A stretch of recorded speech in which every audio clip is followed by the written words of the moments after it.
Assalamualaikum warahmatullahi wabarakatuh. Sahabat baca cerita yang dirahmati Allah. Bayangkan ada seorang sahabat yang bukan takut masuk neraka, tapi justru takut tidak bisa melihat Rasulullah SAW di surga. Namanya Sauban. Dulu ia hanyalah budak, hidupnya biasa, bahkan terabaikan. Sampai satu hari ia bertemu dengan Rasulullah SAW, dan sejak saat itu hidupnya berubah total. Ia dibebaskan, tapi yang mengejutkan, ia tidak pergi. Ia memilih tetap bersama Nabi, bukan karena tidak punya tujuan, tapi karena ia sudah menemukan cinta yang tidak bisa ia tinggalkan. Hari demi hari ia selalu dekat dengan Rasulullah. Bahkan kalau sehari saja tidak melihat beliau, hatinya gelisah, dadanya sempit. Sampai suatu hari, tubuhnya mulai kurus, bukan karena lapar, tapi karena satu kekuatan yang terus menghantuinya. Ya Rasulullah, di akhirat nanti, engkau bersama para nabi di tempat yang tinggi, sedangkan aku, bagaimana kalau aku tidak bisa bersamamu? Ini bukan cerita biasa, ini cinta yang membuat seseorang takut berpisah selamanya. Dan dari sinilah turun jawaban dari Allah. Jawaban yang bukan hanya untuk Sauban, tapi untuk kita semua. Kisah ini bukan sekedar menyentuh. Ini akan menampar satu hal. Seberapa serius sebenarnya kita mencintai Rasulullah SAW? Simak kisah ini sampai akhir. Bismillah, mari kita mulai ceritanya.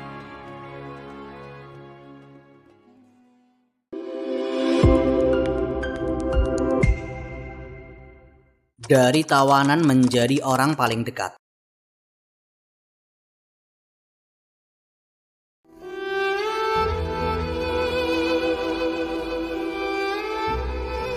Debu perang belum benar-benar hilang ketika nasib seorang pemuda berubah total. Ia adalah Sauban, seorang budak yang sebelumnya berada di bawah kekuasaan majikan yang keras. Dalam satu peristiwa peperangan, majikannya terbunuh, dan Sauban termasuk di antara tawanan. Di tengah situasi seperti itu, biasanya nasib seorang tawanan hanya ada dua, yaitu diperjualbelikan atau diperlakukan kasar. Tapi kali ini berbeda. Ia dibawa ke hadapan Rasulullah SAW. Sauban menyangka hidupnya akan tetap dalam rantai perbudakan. Namun, yang ia temui justru wajah yang penuh rahmat. Rasulullah tidak memperlakukannya sebagai tawanan yang hina, melainkan sebagai manusia yang dimuliakan. Tanpa syarat yang memberatkan, Rasulullah membebaskannya.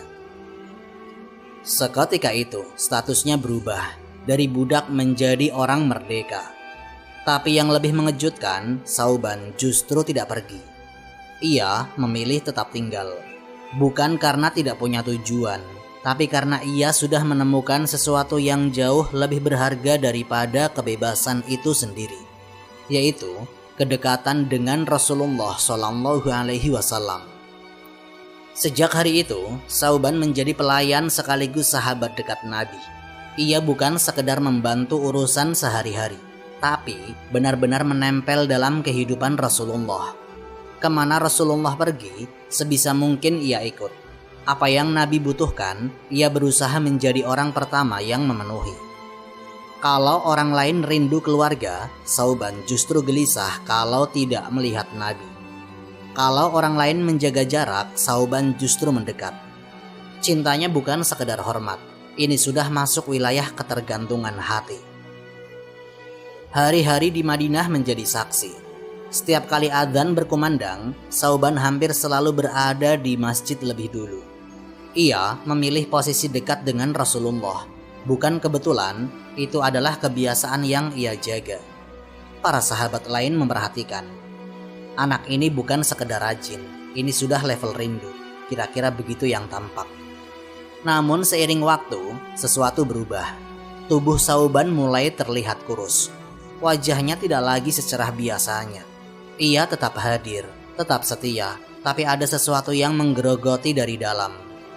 Rasulullah SAW yang paling peka terhadap keadaan sahabatnya tidak membiarkan hal itu. Suatu hari, beliau memanggilnya. "Sauban, apa yang terjadi denganmu?" Pertanyaannya sederhana, tapi bagi Sauban, itu seperti membuka pintu yang selama ini ia tahan rapat. Ia menunduk bukan karena takut, tapi karena hatinya penuh. Dan dari sinilah kisah cinta yang luar biasa itu mulai terungkap. Ketakutan yang tidak pernah ia ceritakan.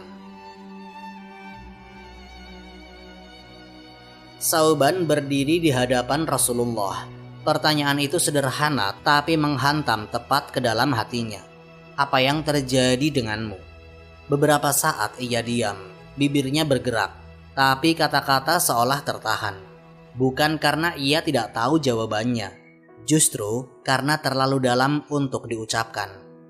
Akhirnya ia berbicara, "Wahai Rasulullah, tidak ada penyakit pada tubuhku." Ia sejenak berhenti, menarik nafas, lalu melanjutkan dengan suara yang lebih pelan. "Hanya saja, jika aku tidak melihatmu, aku merasa sangat gelisah. Aku rindu, sampai dadaku terasa sempit." Para sahabat yang mendengar mulai memperhatikan lebih serius. Ini bukan sekedar ungkapan biasa. Sauban melanjutkan, "Lalu aku teringat tentang akhirat." Kalimat itu membuat suasana berubah. Dari sekedar percakapan menjadi renungan yang dalam. "Aku tahu engkau, wahai Rasulullah, akan berada di derajat yang sangat tinggi di surga bersama para nabi. Sedangkan aku, jika aku masuk surga, aku takut berada di derajat yang jauh di bawahmu. Bagaimana mungkin aku bisa melihatmu lagi?" Semuanya hening. Ini bukan takut masuk neraka. Ini bukan takut azab. Ini takut tidak bisa bersama Rasulullah. Ia melanjutkan dengan jujur tanpa ditutup-tutupi. "Dan jika aku tidak masuk surga, maka jelas aku tidak akan melihatmu selamanya." Kalimat itu seperti menutup semua kegelisahan yang selama ini ia pendam.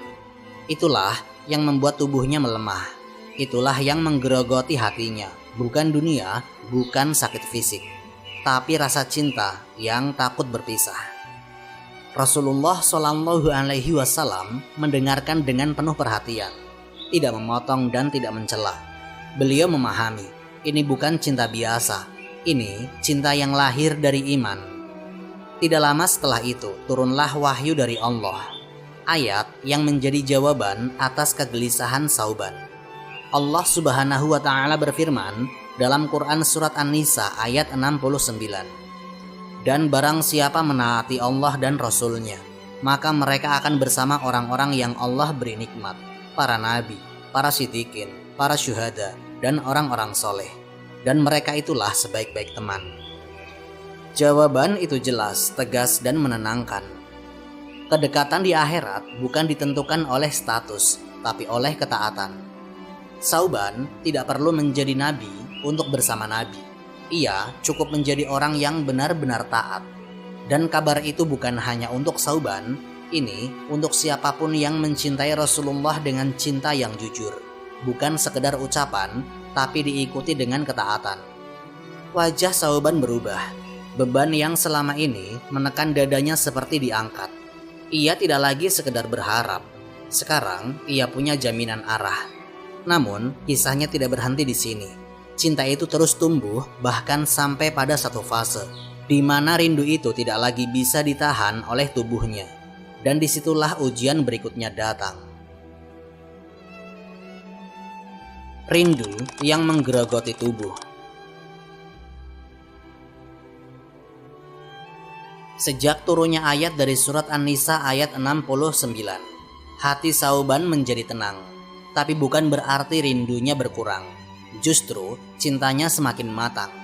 Ia tidak lagi gelisah karena takut berpisah di akhirat. Namun di dunia kerinduannya tetap menyala. Ia tetap seperti biasa, hadir lebih awal di masjid, memilih posisi dekat dengan Rasulullah, dan berusaha tidak kehilangan satu momen pun bersama beliau. Namun manusia tetaplah manusia, tubuh punya batas. Beberapa waktu kemudian, Sauban mulai jarang terlihat. Awalnya 1 hari tidak hadir, lalu 2 hari, lalu semakin lama. Para sahabat mulai bertanya-tanya karena ini bukan kebiasaan Sauban. Ini bukan tipe yang lalai. Kalau tidak hadir, pasti ada sesuatu yang serius. Rasulullah juga menyadari hal itu. Beliau tidak menunggu lama. "Di mana Sauban?" tanya beliau. Para sahabat tidak punya jawaban pasti. Akhirnya kabar itu sampai kepada Sauban. Ternyata Sauban sedang sakit, bukan sakit biasa. Tubuhnya melemah, demamnya tinggi, nafasnya berat. Ia terbaring di rumahnya dalam kondisi yang membuat siapapun yang melihatnya langsung paham.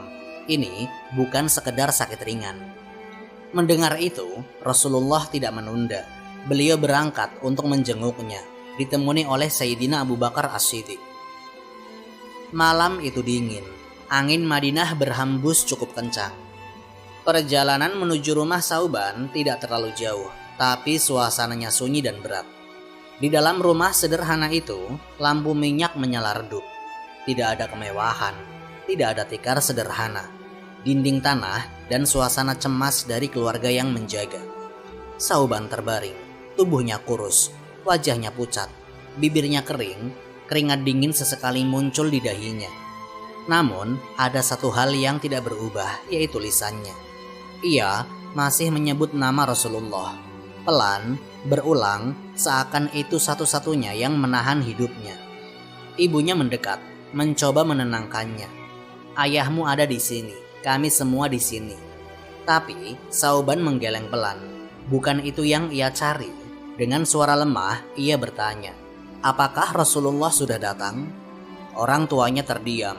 Mereka tidak ingin membuatnya kecewa, tapi juga tidak ingin memberi harapan yang belum pasti. "Belum, wahai anakku, beliau belum datang." Wajah Sauban berubah. Bukan marah, bukan putus asa, tapi sedih semakin dalam. Seolah waktu terasa terlalu lambat baginya. Beberapa saat kemudian, lalu berkata lagi dengan napas yang tersengal, Jika Rasulullah datang, bangunkan aku." Kalimat itu sederhana tapi berat. Karena semua yang ada di ruangan itu tahu, ia mungkin tidak akan sempat bangun lagi. Sementara itu, di luar, langkah kaki semakin mendekat. Rasulullah sudah tiba di depan rumah.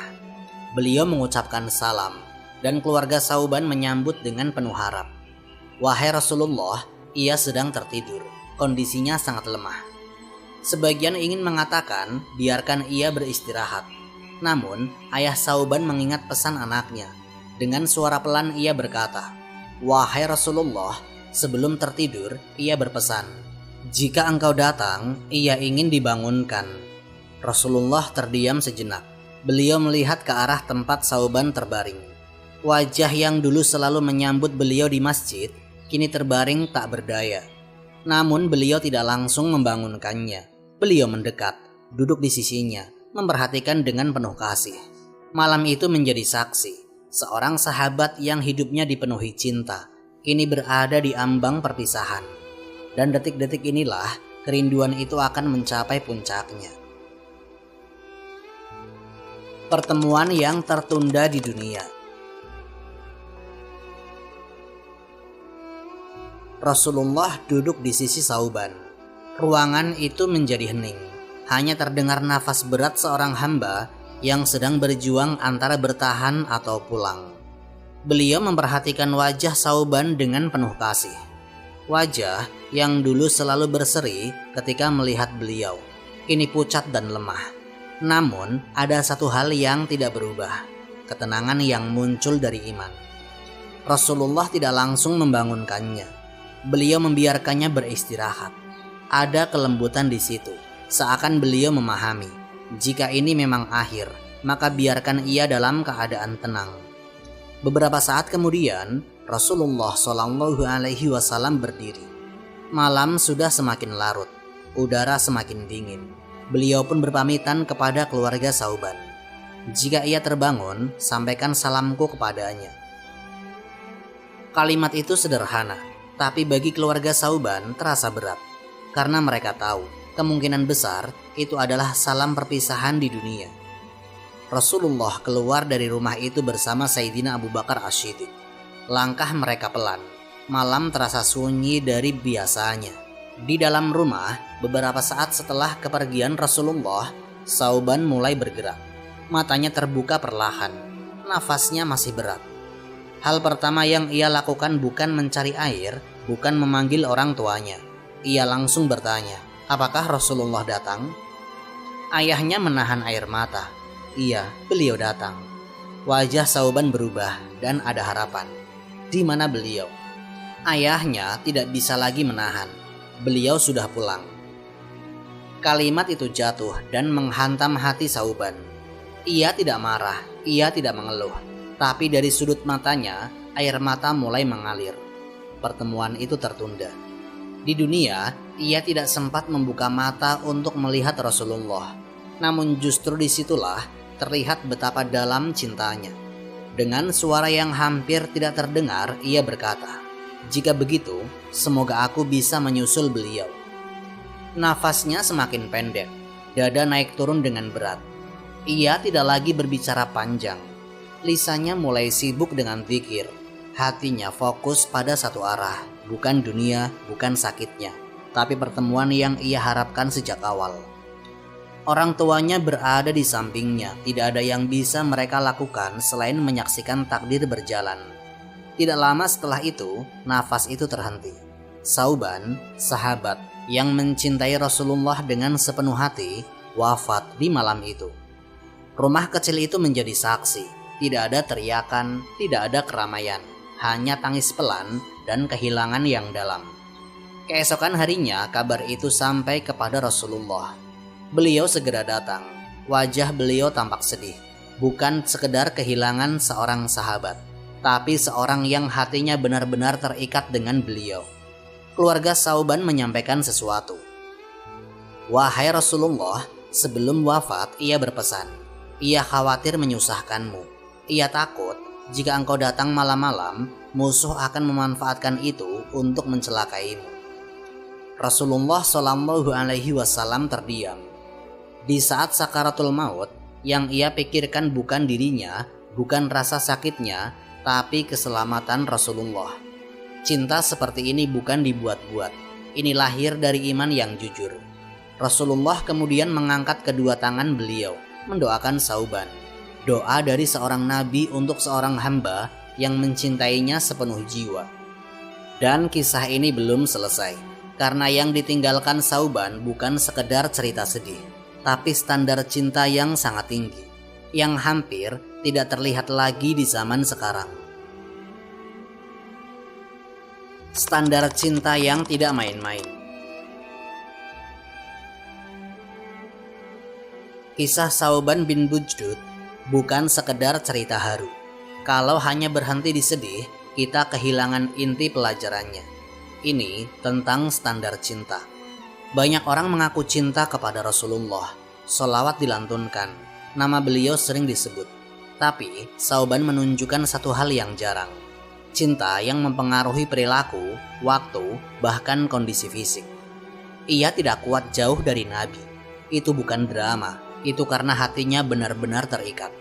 Sekarang bandingkan, kita bisa berhari-hari tanpa mengingat Nabi, tanpa membaca hadis, tanpa sholawat yang hidup, dan hati tetap baik-baik saja. Disitulah masalahnya. Sauban kurus karena rindu, kita justru sehat saat jauh. Itu indikator yang jujur. Namun kisah ini tidak berhenti pada perbandingan yang membuat putus asa.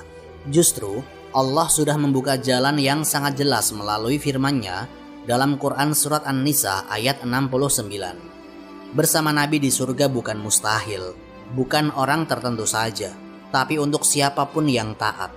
Artinya, cinta yang benar itu bukan sekedar perasaan, tapi diterjemahkan menjadi mengikuti sunnah, bukan sekedar tahu. Mendahulukan perintah Allah, bukan hawa nafsu. Memperbanyak sholawat, bukan hanya saat butuh. Menjaga sholat berjamaah, bukan kalau sempat saja. Sauban tidak punya gelar besar. Beliau bukan khalifah, bukan pula panglima perang besar. Tapi ia punya satu hal yang mahal, yaitu kejujuran dalam mencintai. Dan itu cukup untuk mengantarkannya ke derajat tinggi di sisi Allah. Ada satu detail yang sering luput tapi sangat tajam. Di detik-detik terakhir hidupnya, yang ia khawatirkan bukan dirinya, ia justru takut menyusahkan Rasulullah. Coba renungkan, kita sering mengaku cinta, tapi masih sering menyusahkan agama ini, melanggar, meremehkan, dan menunda. Sauban sebaliknya, ia bahkan tidak ingin Nabi repot karena dirinya. Itulah cinta yang matang, bukan cinta yang menuntut, tapi cinta yang menjaga. Maka kalau ingin jujur, masalah kita bukan tidak cinta, tapi cintanya belum serius. Dan kabar baiknya, itu bisa diperbaiki. Mulai dari hal yang sederhana tapi konsisten, sholawat, sholat tepat waktu, belajar sunnah, dan berusaha meniru kehidupan Nabi dalam keseharian. Tidak perlu langsung seperti Sauban, tapi jangan juga santai seolah-olah jarak dengan Nabi itu tidak penting. Karena di akhir nanti, semua akan diuji dengan satu pertanyaan diam. Kamu benar-benar ingin bersama Rasulullah atau hanya suka menyebut namanya? Jawaban kita ditentukan dari cara kita hidup hari ini. Wallahu a'lam bishawab. Semoga kisah ini memberikan manfaat dan menjadi pengingat bagi kita semua untuk terus memperbaiki diri serta meningkatkan ketaatan kepada Allah Subhanahu wa Ta'ala. Lebih dan kurangnya mohon dimaafkan. Yang benar datangnya dari Allah Subhanahu wa Ta'ala, hilaf atau keliru itu datangnya dari saya pribadi sebagai manusia biasa. Sampai jumpa di kisah-kisah inspiratif berikutnya.